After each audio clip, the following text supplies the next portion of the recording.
இன்றைய முக்கிய செய்திகள். தமிழக வெற்றிக் கழக தலைவர் விஜய் ஆட்சி அமைக்க அழைப்பு விடுப்பதை ஆளுநர் ராஜேந்திர விஸ்வநாத் அர்லேகர் இரண்டாவது முறையாக மறுத்துள்ளார்.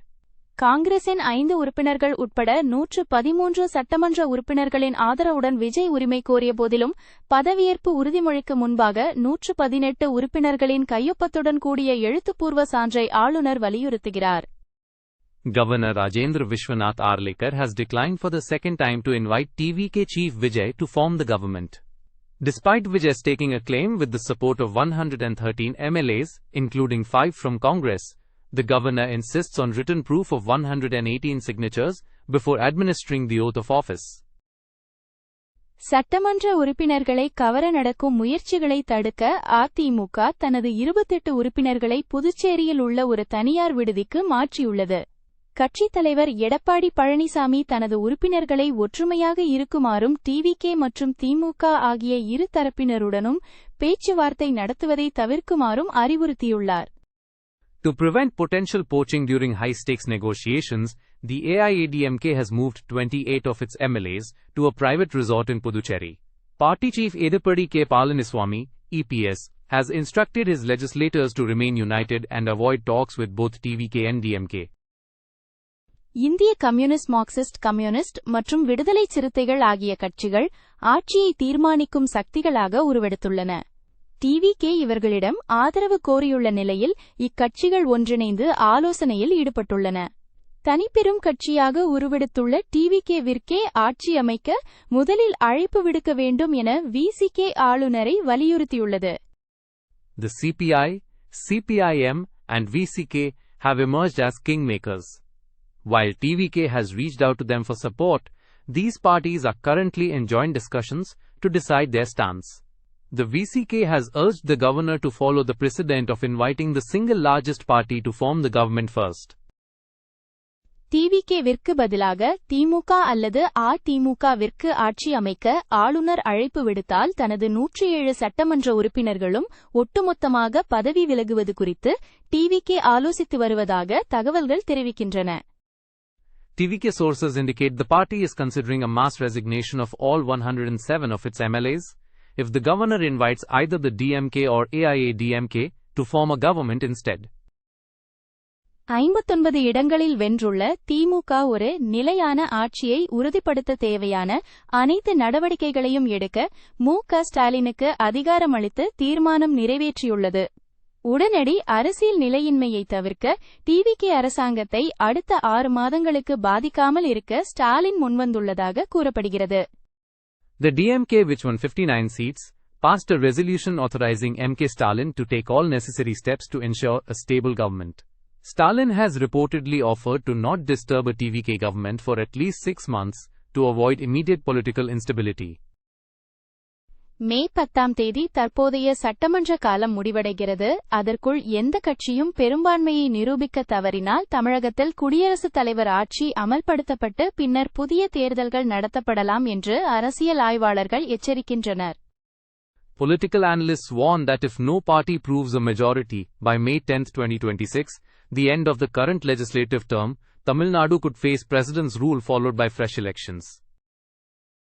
ஒரே ஒரு இடத்தில் வென்றுள்ள பாஜக ஆளுநர் அர்லேகரின் முடிவிற்கு பகிரங்கமாக ஆதரவு தெரிவித்துள்ளது.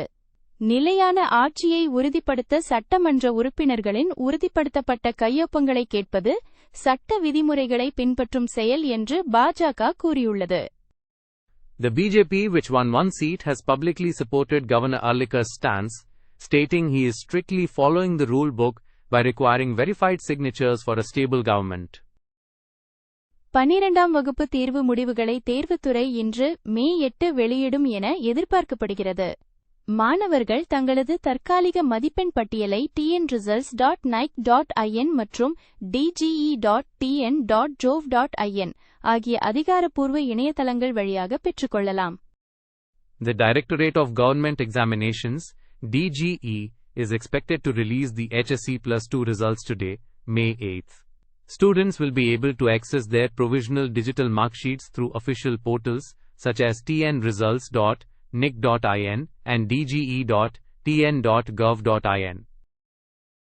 சென்னை உட்பட 11 கடலோர மாவட்டங்களில் அடுத்த 48 மணி நேரத்திற்கு பலத்த மழை மற்றும் இடியுடன் கூடிய மழை பெய்யக்கூடும் என இந்திய வானிலை ஆய்வு மையம் மஞ்சள் எச்சரிக்கை விடுத்துள்ளது. வங்கக்கடலில் ஏற்பட்டுள்ள சுழற்சி காரணமாக மே மாதம் பாதியளவு வரை கோடை வெப்பம் தணிய வாய்ப்புள்ளது. The Indian Meteorological Department, IMD, has issued a yellow alert for heavy rainfall and thunderstorms across 11 coastal districts, including Chennai, for the next 48 hours. A cyclonic circulation in the Bay of Bengal is expected to bring a wet spell to temper the summer heat until mid-May. இந்திய பங்குச் சந்தைகளில் ஏற்ற இறக்கங்கள் நிலவினாலும் Sensex 77,844 புள்ளிகளிலும் Nifty 24,300 புள்ளிகளுக்கு மேலேயும் நிறைவடைந்தன. அமெரிக்க Iran அமைதி ஒப்பந்தம் குறித்த நம்பிக்கையால் பிரெண்ட் கச்சா எண்ணெய் விலை சுமார் 8 விழுக்காடு சரிந்து பேரலுக்கு $101 குறைந்துள்ளது. இது இந்தியாவின் எரிபொருள் விலை ஏற்றத்தை குறைக்க உதவும். Indian stock markets saw volatility but closed with the Sensex at 77,844 and Nifty holding above 24,300.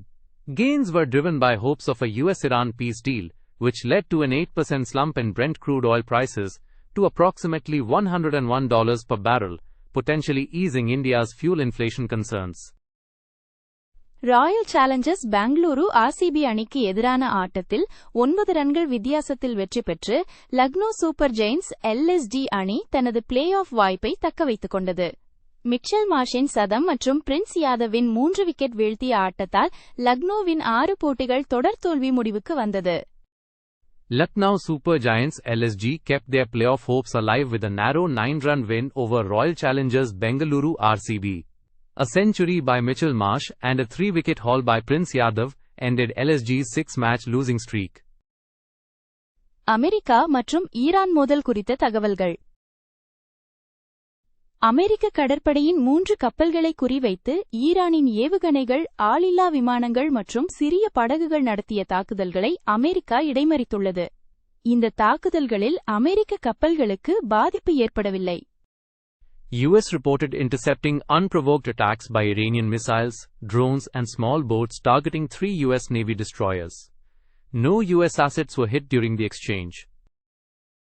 அமெரிக்க கடற்படை கப்பல்கள் மீதான தாக்குதலுக்கு பதிலடியாக பண்டார் அப்பாஸ் மற்றும் கெஷ்ம் தீவு ஆகிய இடங்கள் மீது அமெரிக்க ராணுவம் தாக்குதல் நடத்தியது. இந்த தாக்குதல்கள் தற்காப்பு நோக்கிலானவை என்றும் இது தற்போதுள்ள போர் நிறுத்தத்தை முறையாக முடிவுக்கு கொண்டு வருவதாக கருதப்படாது என்றும் அதிகாரிகள் தெளிவுபடுத்தியுள்ளனர். The US military conducted strikes on Bandar Abbas and Qeshm Island in response to Iranian attacks on Navy ships. Officials clarified these strikes were defensive and do not signal a formal end to the existing ceasefire. 10 வார போரை முடிவுக்கு கொண்டு வருவதற்கான அமெரிக்க தலைமையிலான திட்டத்தை Iran தற்போது ஆய்வு செய்து வருகிறது.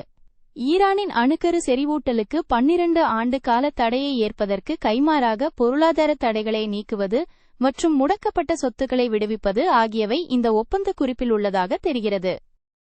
Tehran is currently assessing a US-led plan to end the 10-week war. The memorandum reportedly includes a 12-year moratorium on Iranian uranium enrichment in exchange for lifting sanctions and releasing frozen assets. Hormuz நீரிணை வழியாகச் செல்லும் அனைத்து கப்பல்களையும் ஆய்வு செய்யவும் அவற்றுக்கு வரி விதிக்கவும் Iran புதிய அரசு முகமையொன்றை உருவாக்கியுள்ளது. இது கடல்சார் சுதந்திரம் குறித்த சர்வதேச கவலைகளை அதிகரித்துள்ளது. In a move to formalize control, Iran created a new government agency to vet and tax all vessels transiting the Strait of Hormuz, heightening international concerns over maritime freedom. செய்திகள் மூலமாக தொடர்ந்து ஆங்கிலம் பயில இந்த சேனலை லைக், ஷேர் மற்றும் subscribe செய்யவும்.